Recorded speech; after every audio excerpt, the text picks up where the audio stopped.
So in a previous video, I started playing with milling my own lumber on my table saw from firewood and things I've cut down myself and dried. So today I'm going to share with you the system I've come up with to make it nice and easy.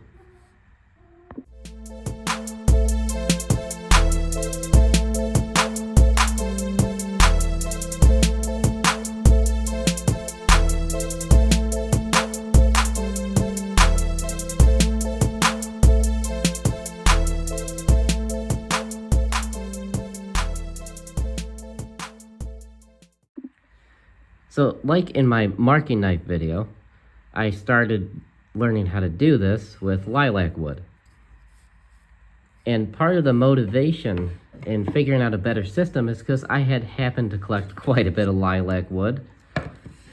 And it turned out to be a very worthwhile endeavor, in my opinion. A lot of cool figure, it's an uncommon wood, and that's why this system is great. Because if you can find small wooden rounds, it could be firewood, it could be something you cut down in your yard, and it gives you access to woods that you just might not be able to buy somewhere. So lilac wood is a good example. This is hackberry, which is actually a rather beautiful wood. It's in the cherry family. Well, it just has a very nice straight grain, but there's definitely a deep warmth to the wood. And you just can't, you're not going to go buy some hackberry, you know what I mean? Like, this is a very cool figured piece of hackberry as well. This is some, I believe to be some kind of ash that I milled out of a round myself. And then there's other very unique things, like this is some kind of barberry bush that I cut out of my yard years ago and dried, and just very unique. You're not going to go find a deep gold, naturally yellow wood in too many places. So that's the motivation behind learning how to do this on my table saw, was to be able to use small woods that I collected and dried myself for knife handles or whatever I want, really. So this particular method I'm sharing with you guys is I mean, it's not like it's new.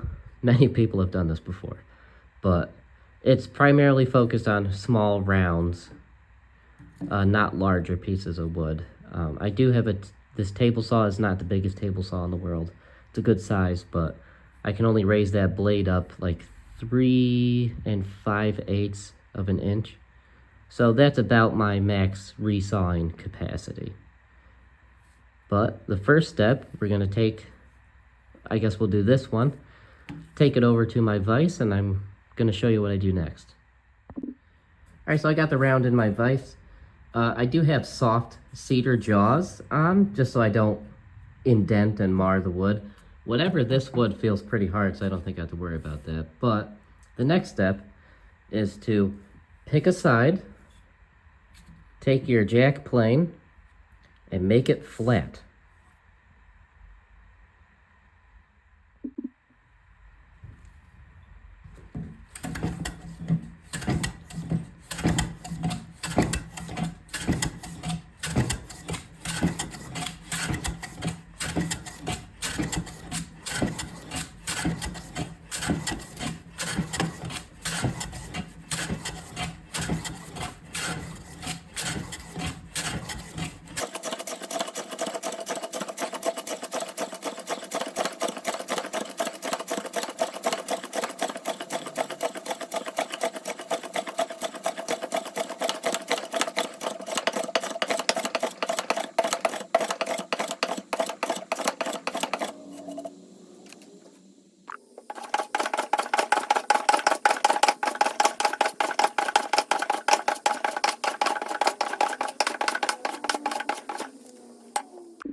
So once you get one side reasonably flat, some logs are easier to do this on than others. This one has a bit of a dip in the log, but I have a significantly flat portion. So the next thing you do is rotate it 90 degrees, and you start on your another side. So one side will be the bottom and one side will ride against your fence. on the table saw.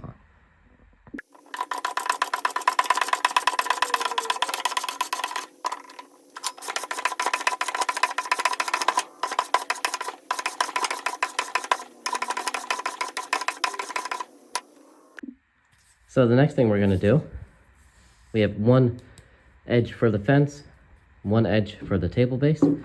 You want to make sure it's not going to rock around too much. This isn't too bad for a round log. It's rather stable with just a few minutes hand planing. So the first thing we're going to do is cut one square edge with the table saw. I'm going to take a relatively light pass. We're going to skin off enough to make one very flat edge, and that'll become our bottom for safety, really. And to make this even safer, I'm going to use a feather board to apply consistent pressure to one side of the log so it's not rolling on me.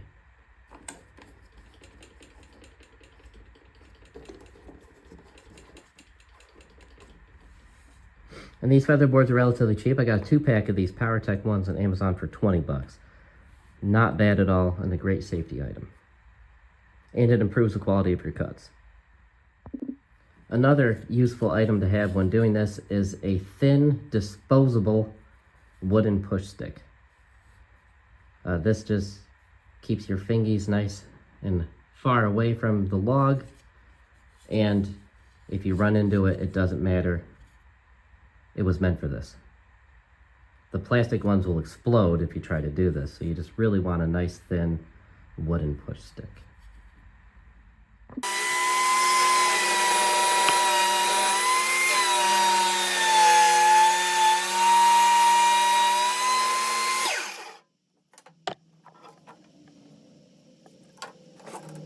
So now we have our first very flat edge and a little preview of what we're getting into here. I'm not sure if this is maple or beech. Maybe ash, I'm not sure. Here's a little wormhole though. So with this log in particular, it has a good little bump here. That was actually the bottom at first. So, well, and it has the opposite bend here. So it's kind of a game. You have to pick what side you want to square up first. And you just have to try to visualize where that saw blade is coming so you can try to trim the outside of the bend, or, you know, you're trying to make a rectangle out of a round. So any areas that kind of stick out from the rest of it, you need to kind of trim those off as you go.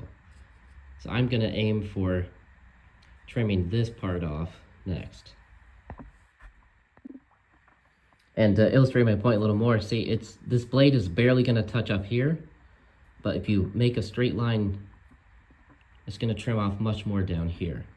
So the name of the game when converting the rounds to rectangles and usable boards is trim off as little as you possibly can to get the result you want.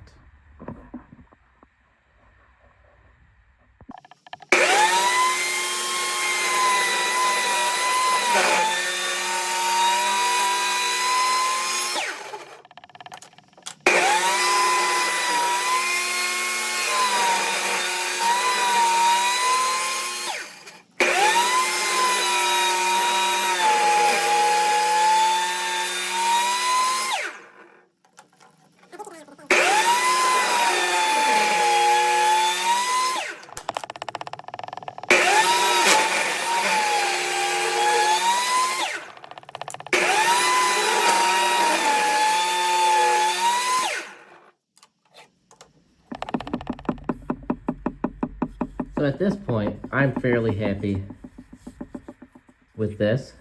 And now it's time to split it down the middle. There is some bark on some of it. With the smaller rounds, it's kind of unavoidable. I could trim that off, but I'm just not going to this time. I don't feel it's necessary. So next I'm going to choose what side do I want to split. I usually go for the taller side.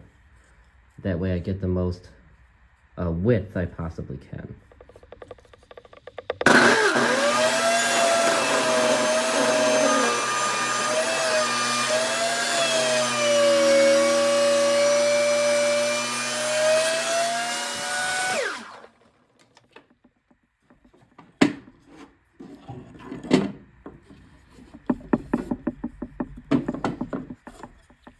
There we go.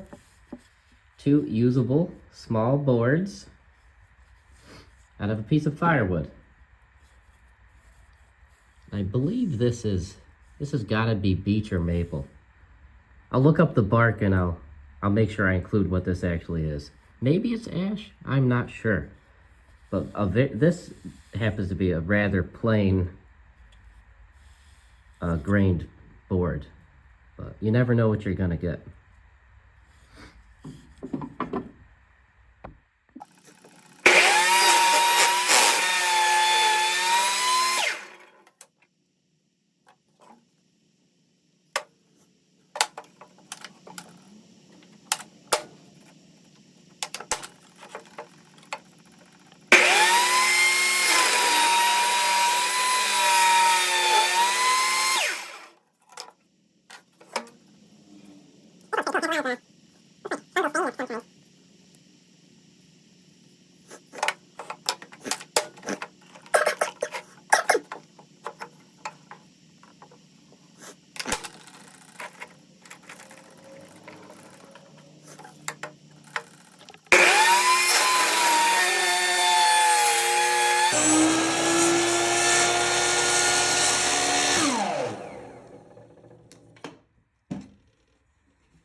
Well, this one's pretty cool.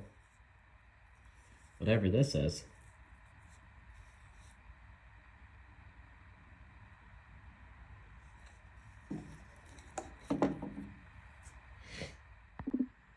Alright, well that about does it for this video.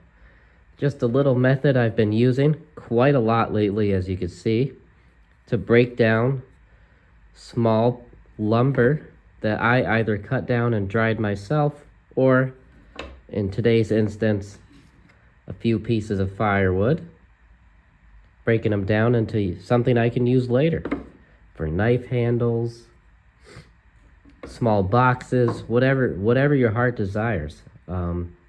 If you give this a try, just take your time planing the edges flat. Make sure your blade is sharp. Mine's pretty dull. You really want a sharp blade for this. A ripsaw blade is what I've been using, having good luck with. And be safe. Use a feather board. Use a disposable push stick, you know. Wear safety glasses, a respirator. Sometimes these woods, like this one, has beautiful fungal staining, but you don't really want to be breathing that in, right? Yeah, give it a try. I'm sure you will enjoy it. I really, really enjoy it. And I wanted to share with you guys the method I've pretty much settled on. I milled this one up, but my phone died in the middle of it. It turned out to be white oak, which is pretty cool. And I'm fairly certain these are beech. These two I did on camera also. But yeah, thanks for watching.